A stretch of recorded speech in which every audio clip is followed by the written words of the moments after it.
ओम शांति। आज साकार महावाक्य 25/6/2026।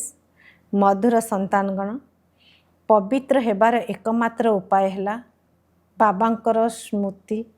तेणु बाबा को मने पकाइबार मेहनत ही अंतिम समय काम आसीबो। प्रश्न, संगम जुगरे निजर मस्तक रे क्यों तिलक लगाइबा द्वारा भविष्यत स्वर्गर राज्योत्तर तिलक मिलिजिब?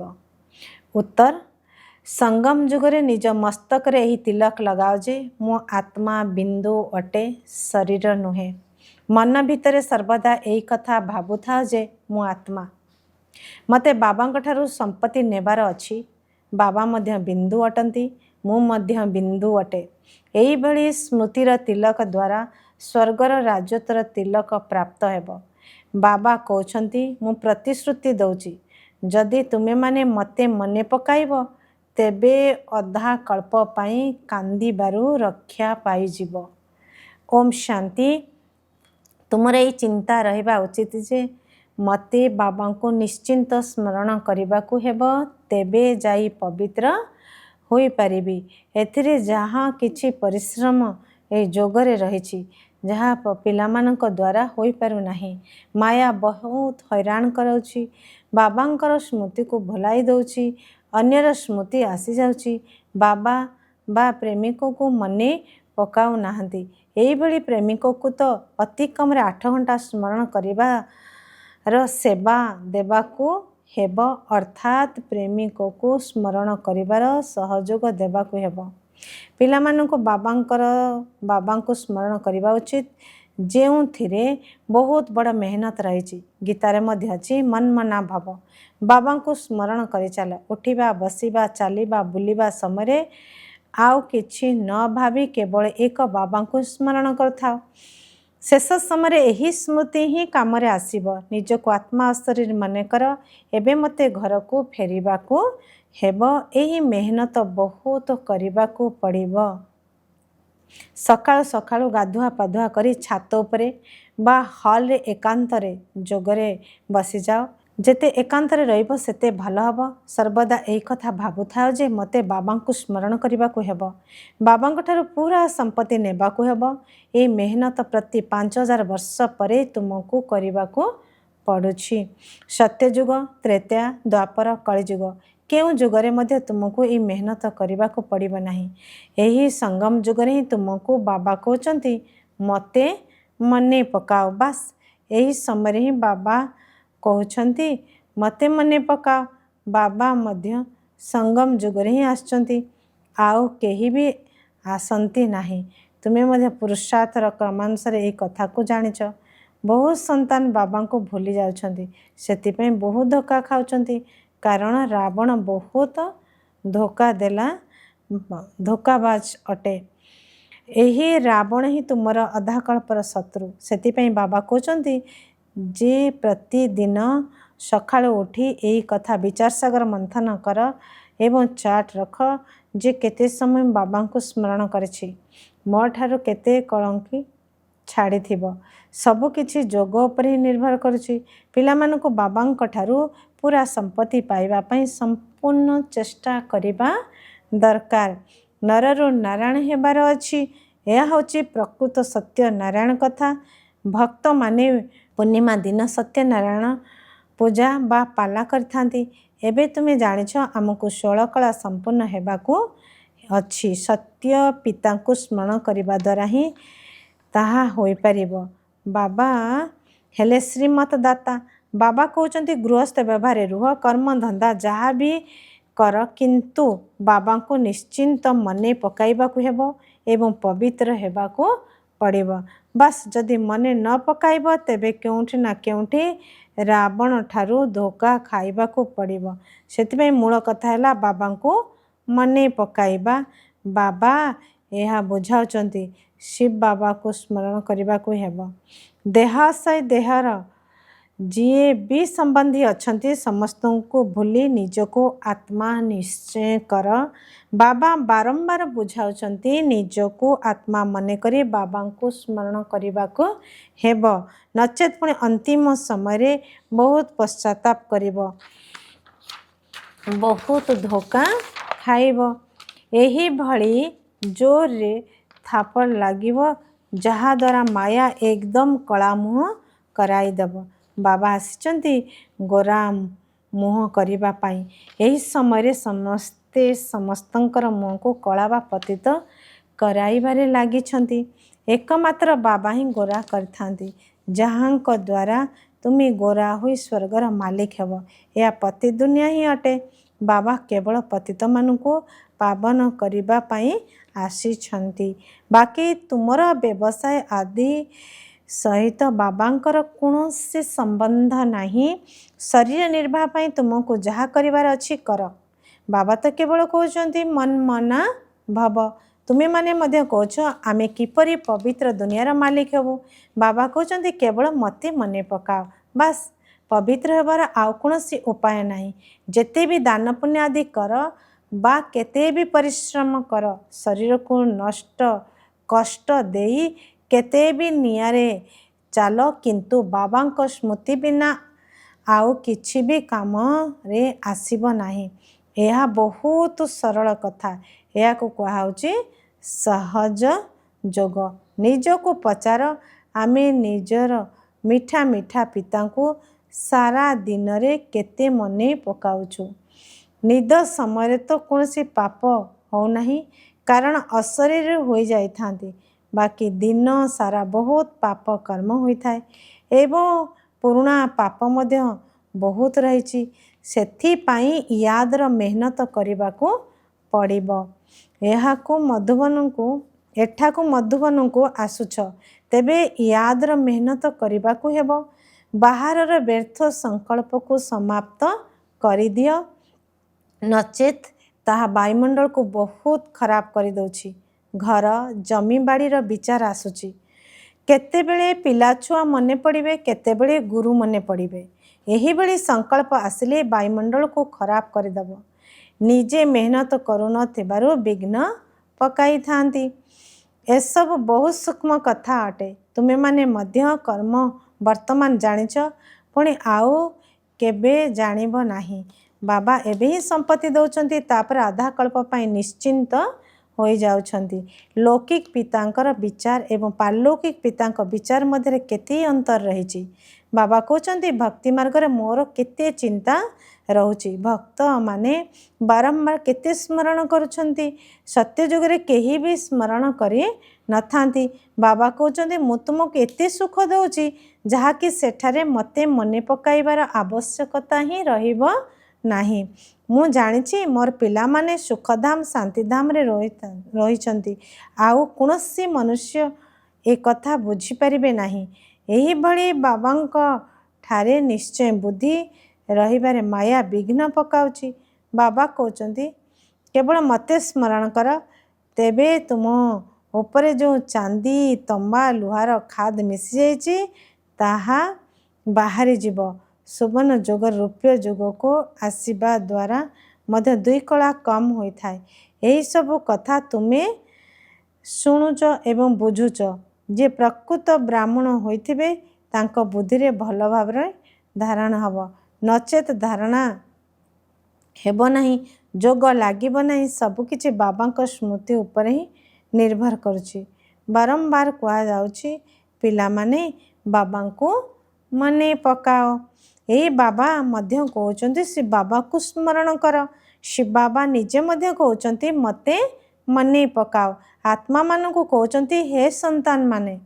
ଏହି କଥା ନିରାକାର ପରମପିତା ପରମାତ୍ମା ହିଁ ଆତ୍ମାମାନଙ୍କୁ କହୁଛନ୍ତି। ଏହା ହିଁ ହେଲା ମୂଳ କଥା। କେହି ବି ଆସିଲେ ତାଙ୍କୁ ପ୍ରଥମେ କୁହ ଯେ ବାବାଙ୍କୁ ସ୍ମରଣ କର, ଆଉ କୌଣସି ବିସ୍ତାରକୁ ଯାଅ ନାହିଁ। କେବଳ କୁହ ନିଜକୁ ଆତ୍ମା ମନେ କରି ବାବାଙ୍କୁ ସ୍ମରଣ କର। ଏହି କଥାକୁ ଭିତରେ ଭିତରେ ଚିନ୍ତନ କରିବାର ଅଛି। ମୁଁ ଆତ୍ମା ଅଟେ। ଗାୟନ କରୁଛି ନା, ତୁଳସୀ ଦାସ ଚନ୍ଦନ ଘିସେ, ତିଲକ ଦେତେ ରଘୁବୀର। यह कौन स्थूल तिलक नुहे। तुम्हें जानिछ जे तिलक वास्तव रे एही समय स्मृति चिन्ह अटे। तुम्हें जेते याद करुछ सेते निजको राजूतर तिलक दौछ। तुमको राजूतर तिलक मिलिब एवं तुमे द्विमुकुटधारी हेब। राजूतर तिलक मिलिबा अर्थात स्वर्गर महाराज महाराणी हेबा। बाबा केते सहज कथा सुनाउछंती। बस केवल यही कथा मन रख, मु आत्मा शरीर नुहे, मते बाबा ठारू संपत्ति नेबार अछि। तुम्हें जानिछ आमे आत्मा बिंदु सदृशटू, बाबा मध्य बिंदु अटंती। बाबा ज्ञान सागर सुखर सागर अटंती। सी आमको वरदान दौरान यांक ब्रह्मा पार्श्वे आसी बसिचंती। तो गुरु माने निजर शिष्य मानकु पाखरे बसाई सिखाई थांती। ये मध्य पाखरे बसिचंती। पिला मानकु केवल कहउचंती निजको आत्मा मने कर, एकमात्र मते मने पकाओ। सत्य जुगरे मध्य तुमे निजको आत्मा मने करुछ, किंतु बाबा को जानी न थाओ। केवल एतिकी जानी था मु आत्मा शरीर त्याग करुची, पुणी आओ गोटी नौची। ड्रामानुसारे तुमर अभिनय यही भली, सेथिपाई तुमर आयुष्य सेठारे अधिक होई थाए। तुमे पवित्र रही था। सत्य जुगरे आयुष्य बड़ होई थाए, कली जुगरे छोट होई थाए। सेठारे हेला जोगी, एठारे हेला भोगी।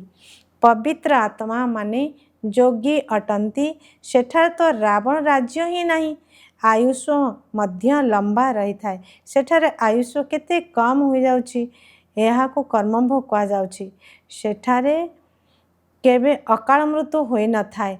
तेणु बाबा कहते जदि मते जानीगल तेबे श्रीमतरे चाल। एकमात्र बाबा को स्मरण कर, निजको आत्मा मने कर। मते एबे शरीर को छाड़ीबार अच्छी, तेणु जहा किछि समय बाकी रही ताकू सेबारे लगाइबार अच्छी। तुम्हें पिला माने बहुत गरीब अट, से बाबा को दया लगुच। बुढ़ी माता मानू कुब्जा मानू कौन सी कष्ट दौना।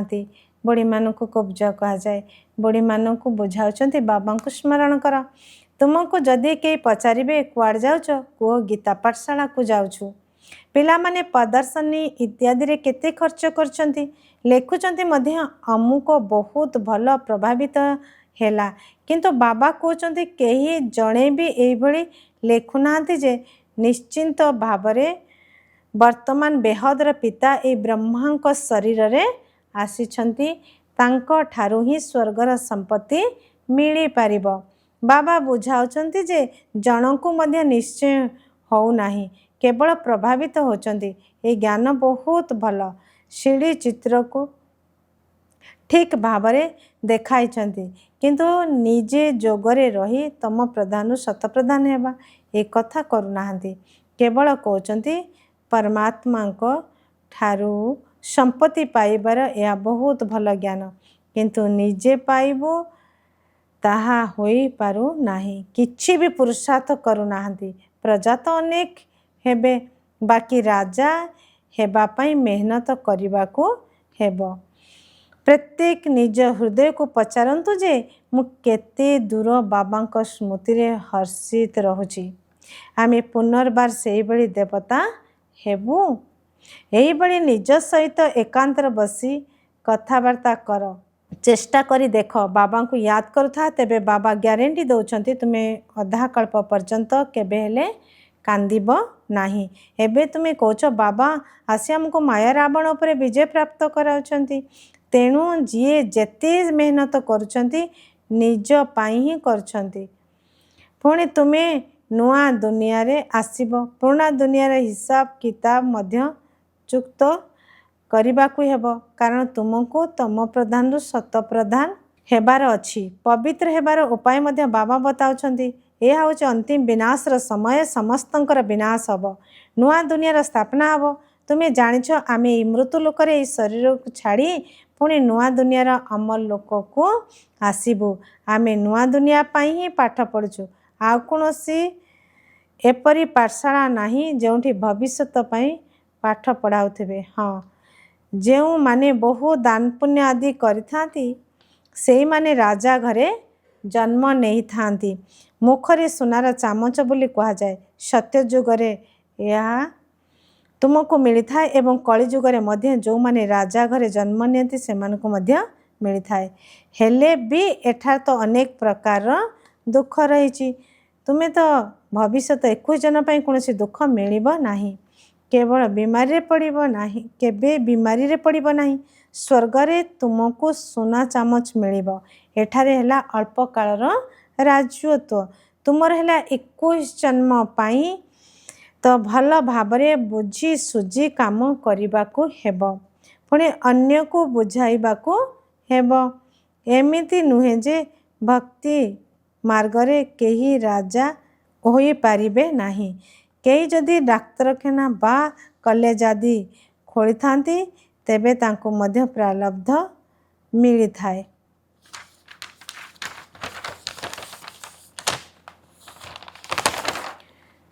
ଯଦି ଡାକ୍ତରଖାନା ଖୋଲିଥିବେ ତେବେ ପରଜନ୍ମରେ ତାଙ୍କୁ ଭଲ ସ୍ୱାସ୍ଥ୍ୟ ମିଳିବ।